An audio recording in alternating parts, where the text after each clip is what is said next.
What's good, people? Today we'll be doing a book review on how to win friends and influence people. So I've recently read this book, phenomenal, and I want to share with you guys some of the points I've learned from this book and how you can apply it, and I believe it can help you guys out massively. And maybe if you like the book enough, you may even purchase the book.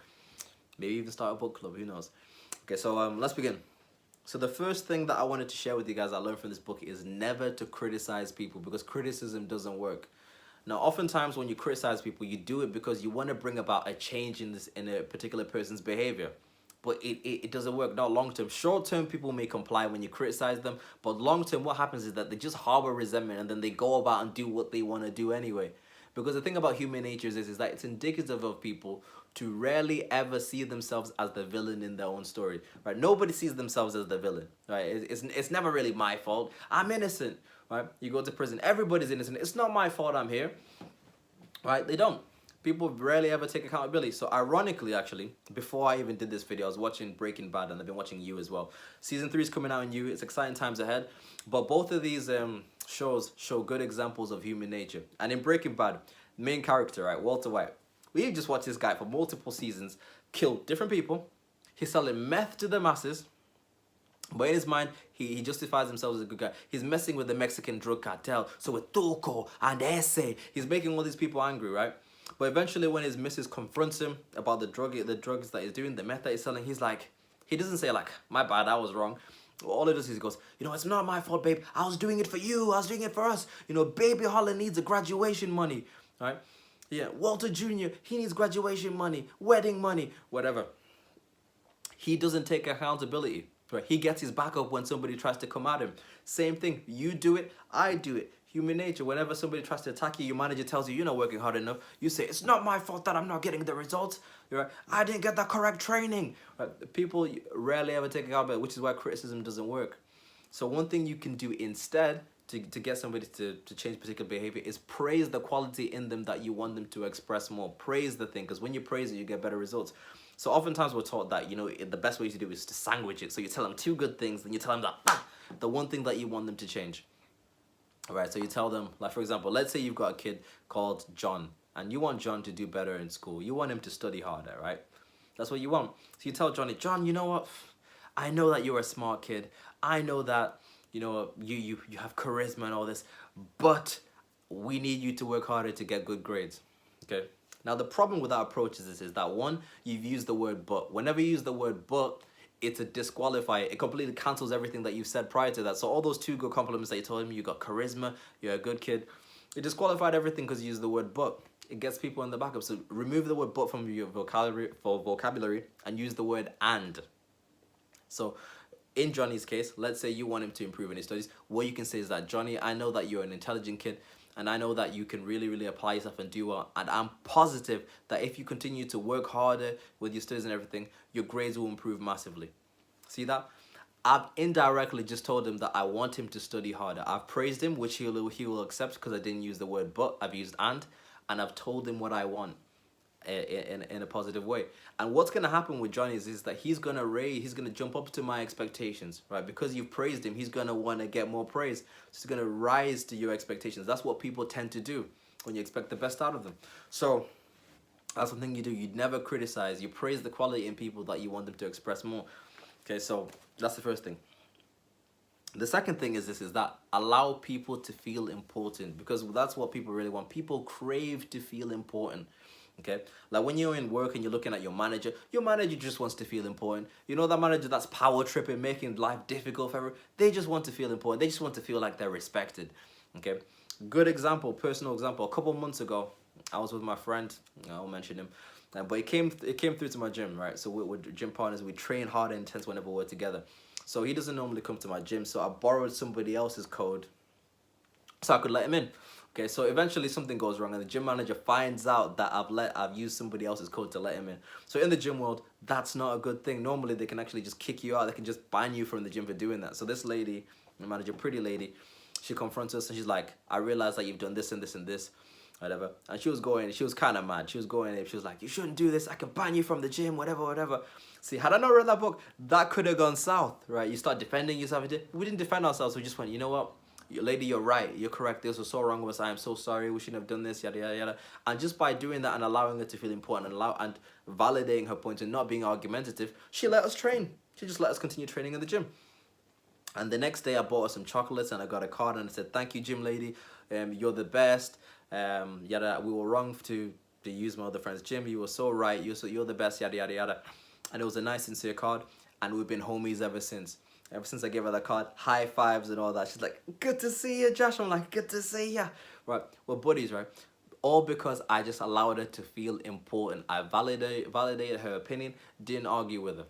Same thing with people. If you're able to make people feel important, because that's what they really crave, they'll love you. They'll love you for it. So how can you make people feel important? Because that was an example with the gym. Another thing you can do is just pay close attention to what they say. So not just listening to what they're saying, but listening to the emotion behind what they're saying. Because you'll be able to connect with them at a deeper level. You can ask really punitive questions. And because like people, we're all me monsters. We like ourselves. We like to talk about ourselves. They'll share with you. You ask them questions about themselves, they'll share. And also pay close attention to what elates the face in people. So when you see somebody really like get excited about talking to somebody, they get really animated. Maybe it's about like a relative that they've got, or a sport that they do, or something that they do. Pay close attention and make a mental note of that, and then talk to them about those things. You connect with them at a deeper level, and they'll enjoy hanging out with you. So that's the next thing. Allow people to feel important. The third thing is, what have I got here? Yeah, people always remember how you made them feel, which is the truth. Another example, funny. I feel bad talking about this, but this is funny and it's true. So I remember in play scheme in my early years, there's one kid that used to just hang around. We just didn't see eye to eye. We had beef several times, and I remember there was one particular time where it escalated, and he said something that was really, really hurtful. And it stuck with me. For years, I held on to that feeling. I was like, I really don't like him. So anyway, years pass. Like, I'd say at least a decade passes. And eventually I found out that he's been involved in some sort of accident. Like he broke his leg or something. Unfortunate accident. People that knew him, and we knew our circle, were like, oh man, this is terrible. Oh, this is really, really bad. I can't believe this happened. Or even though on the inside the accident was a terrible thing, even though on the outside I was like, man, this is terrible, on the inside I was like, the Lord is merciful and he hears the cries of his people. I was, deep down, a part of me was like, I am delighted, right, that misfortune has struck him. Not a good thing, not very Christian, but that's how I felt at the time. Human nature. I remembered how it made me feel. Even though in the midst of the accident that was unfair, unfortunate, his fault, I still held on to that feeling from back in the past. And you do it too. There are probably some people from your past that you still kind of hold that, that emotional thing. Because people remember how you made them feel, right? So you want to make sure you pay that in mind and that you're kind and you treat people well. At all times, whenever possible, treat them well and treat them fairly, okay? Because you don't want it to be the case that you go old and then you pass away and then people are lying about you at your funeral, lying about the type of person that you are. You don't want people to lie about you at the funeral. You want people to genuinely be like, oh man, he was a really good person. So bear that in mind. Treat people accordingly. Don't be afraid to apologize when you're wrong, okay? Doing things like that. Remember how people always remember how you made them feel. So that's one thing that stuck with me as well. Another thing as well, the last thing that I've learned is tie what you want to what other people want. So tie what you want to what other people want. Now the reason I say this is because people don't really care about what you want. They care about what they want. Now if you're able to communicate in a way where the person that you're dealing with feels like they're going to get what they want out of the transaction, they'll be more willing to help and participate you, especially if you're trying to do business with somebody. Think about the goal that they have in mind and do it. So a classic example, which is very simple, would be like in fitness. Like for example, if you're a personal trainer and you're trying to get clients, the reason that a lot of clients get drawn to particular people is also because they have really, really good results, and also the offer that they present, right? A personal trainer knows, right? They know, like if you want to get results, they know several months of hard work and dieting and then you changing your lifestyle, that's what's going to get you. But that doesn't sound very sexy when you say it like that. When you, like for example, if I'm trying to sell my program to you and I'm telling you, you know what, we'll have several months of really hard work and really, really difficult dieting, and then, you know, maybe we'll also have to change your character and change your habits, and then maybe you have a really good amazing physique. If I say that to you, you're not going to want to buy. But if a personal trainer promotes it in a way that says like, I help people lose body weight, I help people get slim quick, I help people build muscle, I help people build muscle, what they're doing is they're appealing to what you want. And because they're communicating with that, communicating what you want to you, you buy, right? This is about marketing. Same thing like when you're having a little kid and you're trying to get them to eat their vegetables. You know vegetables are good for the kid. You don't sell the vegetable. You can tell like, you know what, these carrots have a lot of vitamin C and they'll really help you with your eyesight. The kid doesn't care. But when you say to the little boy, you know what, if you eat these carrots, you go big and strong just like your daddy. Because the kid wants to be strong, physically strong, just like his dad, he'll eat the carrots, right? Because you're appealing to his self-interest.